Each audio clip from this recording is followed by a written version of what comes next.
இப்போ நம்ம வீட்டு மரப்படி மசாலா ஐட்டம்லாம் நல்லா வறுத்து சுத்தமா நம்ம வீட்டுக்கு எப்படி செய்வோம் அதே மாதிரி நாங்க செஞ்சு எல்லாருக்கும் கொடுத்துட்டு இருக்கிறோம். நம்மளே வீட்டுல கெமிக்கல் எதுவுமே இல்லாம இயற்கையான ஒரு சோப்பு ரெடிமேட் இட்லி மாவு. Without idli there is no chutney.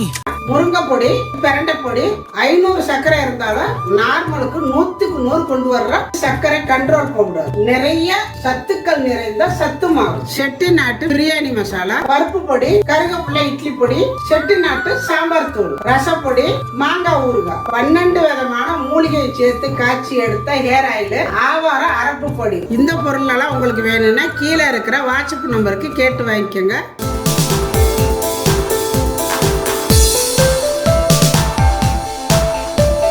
எல்லாருக்கும் வணக்கம். இன்றைக்கி நம்ம வீடியோவில் என்ன பார்க்க போகிறோம்னா கேக்கு தான் செய்ய போகிறேன். இந்த கேக்கு நான் ஏற்கனவே அவங்ககிட்ட சொல்லியிருக்கிறேன், நான் கற்றுக்கிட்டு தான் இப்போ நான் வந்து கேக்கெல்லாம் செஞ்சு கொடுத்துட்ருக்கிறேன் கேட்குறவங்களுக்கு.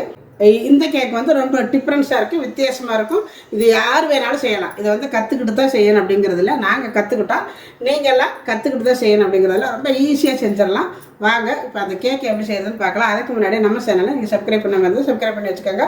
பக்கத்தில் இருக்கிற அந்த ஆளுங்கிற பெல்லை அமுத்தி வைங்க. அப்போ தான் நாங்கள் போடுற வீடியோலாம் உங்களுக்கு உடனே கிடைக்கும்.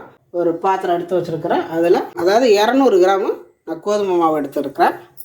ஒரு 2 ஸ்பூன் அளவு சர்க்கரை சேர்த்துக்கிறேன். இது வந்து கேக்கு டைப்பில் நான் செய்கிறேன். ப்ரெட்டு தான் இது, ஆனால் கேக்கு டைப்பில் நல்லாயிருக்கும்.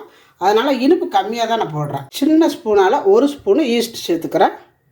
கொஞ்சமாக சால்ட்டு சேர்த்துக்கோங்க, அப்போ தான் நல்லாயிருக்கும். இப்போ இதெல்லாம் எல்லாத்தையும் நல்லா கலக்கி விட்ருங்க. ஒரு 3 முட்டை எடுத்துருக்கிறேன், இப்போ அதை சேர்த்துக்கோங்க. அதாவது நான் வந்து சேர்த்துட்டு சுடுதண்ணி ஊற்றி பிணைஞ்சிக்கோங்க. 100 கிராம் அளவு எண்ணெய் தண்ணி விட்டுருக்கிறேன். இந்த மாதிரி நல்லா கையால் பிசைங்க பாருங்கள். இந்த மாதிரி பிணைஞ்சிக்கணும். அவ்வளோதான். இதேமாரி நல்லா பிணைஞ்சிட்டு 30 நிமிஷம் அப்படியே விட்டுட்டோம்னா கொஞ்சம் உப்பி வரும். இப்போ நம்ம மூடி வச்சிடலாம். இந்த மாதிரி போட்டு ஒரு துணியை போட்டு நல்லா மூடி வச்சுருங்க. ஒரு 1/2 மணி நேரம் இருக்கட்டும். 1/2 மணி நேரம் ஆச்சு நம்ம ஓப்பன் பண்ணிக்கலாம். பாருங்கள் நல்லா உப்பி வந்துருக்குது. வச்சுக்கோங்க. நான் கேக் செய்கிற மாடலில் கொஞ்சமாக எண்ணெய் தடவி இந்த மாதிரி ஃபுல்லாக தடவி விட்டுறேன். எண்ணெயை தொட்டு நல்லா தடவி விடுங்க. அப்போ தான் நம்மளுக்கு எடுக்கிறதுக்கு ஈஸியாக இருக்கும். இந்த மாதிரி தடவிட்டு திராட்சை பழம் உங்களுக்கு வேணும்னா போட்டுக்கோங்க, வேண்டாட்டி விட்டுறலாம். ஆனால் அது போட்டிங்கன்னா நல்லா டேஸ்ட்டாக இருக்கும். போட்டுட்டு மறுபடியும் ஒரு பிணைஞ்சிருங்க.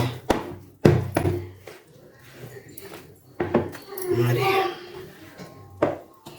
நல்லா இந்த மாதிரி நல்லா ஒரு பிணைஞ்சிட்டு ஒரு பாத்திரத்துக்கு மாற்றி, இந்த பாத்திரத்தில் நம்ம எண்ணெய் தடவி எடுத்து வச்சுருக்கிற அந்த மோல்டில் ஊற்றிக்கோங்க.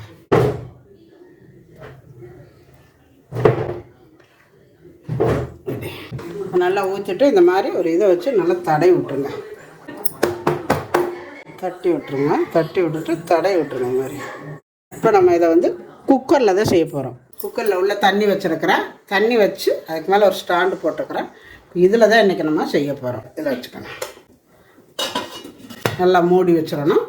இது வந்து ஒரு 30 நிமிஷம் இருக்கணும். நல்லா அடுப்பு ஸ்லோவிலே இருக்கணும். இப்போ இருக்கட்டும். 30 நிமிஷம் கழிச்சு நான் காட்டுறேன். இப்போ நம்ம அதை வச்சு ஒரு 10 நிமிஷம் ஆயிடுச்சு. இப்போ என்ன பண்ணணும்னா நம்ம ஏற்கனவே கொஞ்சம் நட்ஸெல்லாம் போட்டிருக்குறோம். மேலே கொஞ்சம் அப்படியே பார்க்குறதுக்கு நல்லா இருக்குது. இது நல்லா வெந்து நல்லா மகந்து வந்து நிற்கிது. செம்மையாக வந்திருக்குது. அவ்வளோதான் வெந்துருச்சு. நம்ம இறக்கிக்கலாம். பாருங்க எவ்வளோ செம்மையாக வந்திருக்குது. கேக்கு மாதிரி. அதான் சொன்னோம் இல்லைங்களா, அதாவது ப்ரெட்டு டைப்லேயே நம்ம கேக் பண்ணியிருக்கிறோம்.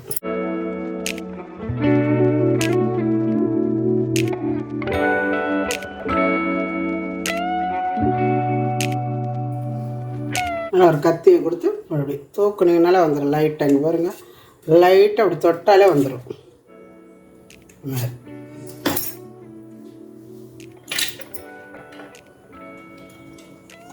எப்படி இருக்குது பாருங்கள், சூப்பராக இருக்குது.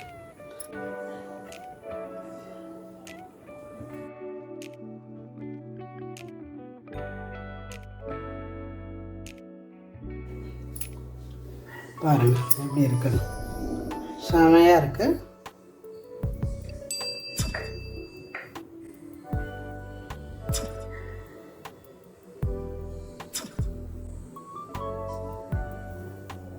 இதே மாதிரி நீங்களும் உங்கள் வீட்டில் செஞ்சு பாருங்கள். செஞ்சு பார்த்துட்டு எப்படி வந்துச்சு அப்படிங்கிறத கமெண்ட்டில் சொல்லுங்கள். இந்த வீடியோ பிடிச்சிருந்தால் லைக் பண்ணுங்கள், ஷேர் பண்ணுங்கள்.